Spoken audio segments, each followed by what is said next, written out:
So the sixth and final step of the famous acronym is strategize. And the idea here is that even before you start, you can actually plan out these different media announcements that you plan to make for your crowdfunding campaign.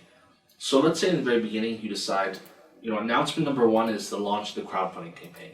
And hey, we know ahead of time, maybe 10 days later, we're going to announce the launch of a new partnership. So we're going to get a lot of media coverage around the launch, then a lot of media coverage around this new partnership. Maybe a week later, you can kind of plan, hey, we're going to reach a milestone of a certain amount of funding. Once you do that, you can try to get media coverage around that.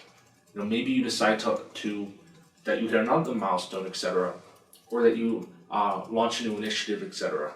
But the idea being is as your crowdfunding campaign is ongoing, you're going to look to get as much media coverage with multiple announcements as opposed to just one. And the most successful crowdfunding campaigns continue to do this. And I'll give an example. SpeedX or many others, they launch their campaign, they get a ton of coverage on TechCrunch, etc. Then they, and not just TechCrunch, but also, as we mentioned with Unrelenting, a lot of publications in their own verticals as well, so bicycle publications, etc. Then they hit their milestone, they reach their goal, they get a ton of media coverage around that.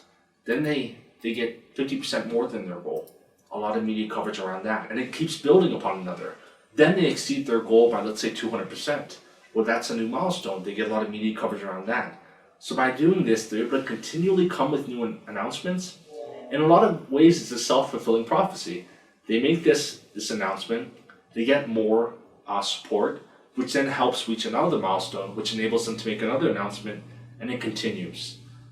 So it's important, though, ahead of time that you plan out these potential announcements that you can make, so you have all that information ahead of time. And the beauty of this is that once you already have your email and press release completed, you don't really have to make that many changes with each of these new announcements. So it's not something that will take you a ton of time. And if you follow this exact famous acronym, this shouldn't take you a ton of time, and it's also something that each of you can do by yourselves.